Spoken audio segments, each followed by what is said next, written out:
Noida technicians हादसे के बाद अब दिल्ली से एक और दिल दहलाने वाली खबर सामने आई है। पश्चिमी दिल्ली के जनकपुरी इलाके में एक 25 वर्षीय युवक की जान खुले निर्माण गड्ढे में गिरने से चली गई। मृतक की पहचान कमल ध्यानी के रूप में हुई है। परिवार इसे हादसा नहीं बल्कि गंभीर लापरवाही बता रहा है। बता दें, 5 फरवरी की रात कमल ध्यानी बाइक लेकर घर से निकले थे। देर रात तक जब घर वापस नहीं लौटे और फोन भी बंद मिला तो परिजनों की चिंता बढ़ गई। उसके बाद शुरू हुआ एक दर्दनाक इंतजार और तलाश का सिलसिला। परिजनों का आरोप है कि उन्होंने पूरी रात पश्चिमी दिल्ली में कम से कम 6 थानों के चक्कर लगाए, लेकिन कहीं से कोई ठोस मदद नहीं मिली। परिवार का कहना है कि पुलिस ने शुरुआती घंटों में गंभीरता नहीं दिखाई, जिससे कीमती समय निकल गया और सुबह होते होते कमल का शव जनकपुरी इलाके में एक खुले पड़े निर्माण गड्ढे में मिला। बताया जा रहा है कि मौके पर न तो कोई चेतावनी बोर्ड था और न ही बैरिकेडिंग और न ही रोशनी की व्यवस्था। परिवार का साफ कहना है कि यह हादसा नहीं बल्कि सिस्टम की लापरवाही है। हमारा भाई इतना लापरवाह नहीं था कि जानबूझकर गड्ढे में चला जाए। इस घटना ने एक बार फिर से राजधानी में खुले गड्ढों और अधूरे निर्माण साइट्स की सुरक्षा व्यवस्था पर गंभीर सवाल खड़े कर दिए हैं। अब सवाल यह है कि आखिर कब तक ऐसे खुले गड्ढे आम लोगों की जान लेते रहेंगे? क्या जिम्मेदार एजेंसियों पर कार्रवाई होगी या फिर ये मामला फाइलों में दबका रह जाएगा? सर माइक दिखाई नहीं पड़ रहा आपका। राहुल ठीक है, माइक ऊपर कर ये जी सर, आज जो हादसा हुआ है इसके बारे में आप मौके पे आए, क्या कहें? देखिए, मुझे सुबह 8:30-9 बजे के करीब इस दुखद हादसे की जानकारी मिली। मैं तभी से इस मौके पे हूँ। एक बहुत ही दुखद घटना है जिसमें एक नौजवान की असमय अकाल मृत्यु हुई है। इसमें अभी तक की जानकारी के मुताबिक जितनी सावधानियां लेनी थी वो सब ली गई हैं, मगर मैंने तुरंत जल बोर्ड का जो ये काम चल रहा है इसकी सभी सावधानियों की जानकारी लेने का और उसकी जांच करने का निर्देश दिया है। अगर किसी की कोई कमी पाई जाएगी तो उसको बख्शा नहीं जाएगा, मगर इससे जो दुखद घटना हुई है उसकी पूर्ति नहीं होगी।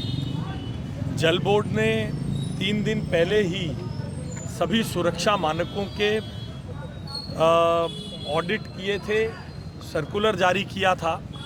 उसके बावजूद बैरिकेड अभी जो अपीयरेंटली दिखता है बैरिकेड्स थे, मगर यहाँ के पुलिस सीसीटीवी जांच रही है।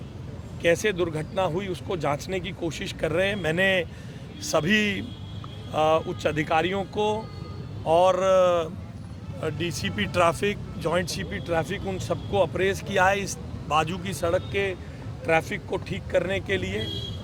और इन सब के बाद भी अगर जांच में ठेकेदार या जल बोर्ड के किसी अधिकारी की कोई भी कमी पाई जाएगी इस साइट पर काम करने में सुरक्षा मानकों का ध्यान रखने के लिए, उनमें से किसी को भी बख्शा नहीं जाएगा। मैं इस दुखद घटना पे इस समय केवल इतना ही आपको जानकारी दे सकता हूँ। बाइक में ना खसे खरोच की मरोज नहीं आ रही तो बंदा कैसे मर गया बताओ? बाइक गिरी होगी, बाइक मरी होगी। प्रशासन की बहुत बड़ी लापरवाही है। आप देख सकते हो ये रोड भी जगह जगह गड्ढे भरे हुए हैं। एक्सीडेंट के चांसेस बहुत ज़्यादा होते हैं। मेरी प्रशासन से रिक्वेस्ट है कि इसका प्लीज़ कुछ न कुछ करे। आगे भी किसी का लड़का है और आगे किसी भी जान जोखिम में पड़ सकती है। कितना बड़ा गड्ढा है, कोई बोर्ड नहीं था, जाल बाद में लगाया, कितनी बड़ी लापरवाही? अभी लगाइए जाल, प्रशासन की बहुत बड़ी लापरवाही है। प्रशासन का पूरा हाथ इसी। ये जाल अभी लगाया? ये जाल अभी लगाया, अभी कराए, इसको अभी कराई। ये सबसे बड़ी लापरवाही है। ढकने के लिए हम लोगों को हटाया जा रहा है। अभी कैमरे के एसेस नहीं निकाले जा रहे, कुछ भी नहीं पूछा जा रहा। सुबह 7 बजे अगर मिल भी जाता तो कम से कम आपने कैमरे के एसेस निकलवाने के लिए उसको प्रेशर देते। और अभी 10-11 बज रहे होंगे। एक चीज बताइए कि कमल के साथ जो हादसा हो सकता है या कुछ कैसे हो? सर ये दोनों चीज़ें, साजिश भी है और हादसा भी कह सकते हैं। इसमें प्रशासन और जो भी लोग जिम्मेदार हैं, मैं उनको कहूँगा कि प्रशासन से भी अभी भी अनुरोध करता हूँ कि कड़ी से कड़ी कार्रवाई की जाए। जल्दी से जल्दी एक्शन लिया जाए इस पे। अच्छा, आप लोग इस रास्ते से गुजरते हैं, कभी डर लगता है? बिल्कुल डर लगता है, किसको डर नहीं लगता सर। अब आपको लगता है जो इंजीनियर की मौत हुई थी वो नोएडा में, उसके बाद भी दिल्ली में कोई शपथ नहीं लिया? नहीं, बिल्कुल नहीं, कुछ भी नहीं। ऊपर से ये इलाका तो मंत्री जी का है। अरे आशीष सूद जी तो क्या कहें आपको। मैं इधर अपने जनकपुरी वाले थाने में आया तो उन्होंने मेरे को उसकी एक लोकेशन निकाल के दी कि इसकी लोकेशन लास्ट यहाँ पे है अवेलेबल। फिर जो अवेलेबल है मैं फिर सामने वाले पार्क में हम ढूंढते रहे, उन्होंने कहा इस पार्क के अंदर है वो। कितने थानों में गए थे आप? ये लापरवाही है, हादसा थोड़ी है। मेरा भाई इतना पागल थोड़ी कि सामने जान उसे गड्ढे में घुसेगा। पर्दे अभी लगाए गए हैं क्योंकि पर्दों में धूल नहीं है। पर्दा सुबह लगाया गया, पीछे वाला पहले से लगा हुआ था। उसका नाम था कमल तो ध्यानी। क्या ये रास्ता आपको लगता है यहाँ से खुला हुआ था?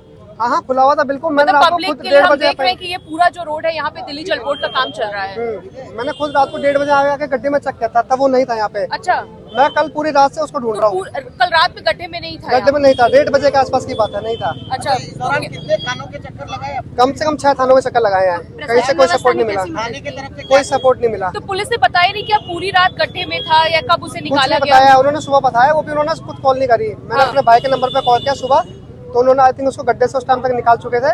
तो उसके कॉल उन्होंने उठाया, उन्होंने बोला कि आप इधर लोकेशन में आ जाओ, ऐसा ऐसा उसका एक्सीडेंट हो गया है। यहाँ पर जल बोर्ड के काम के लिए एक गड्ढा खुदा हुआ है, जिसमें कल रात को श्री कमल ध्यानी जी है, जिनकी एज तकरीबन 25 साल है। उनकी बाइक उस गड्ढे में गिर गई और अनफॉर्चुनेटली उनकी रात को डेथ हो गई है। इनके ये जो भी गड्ढा किसने खोदा हुआ है, इसमें कौन से अधिकारी है या कॉन्ट्रैक्टर कौन है, इस सब की भी हम जांच करेंगे।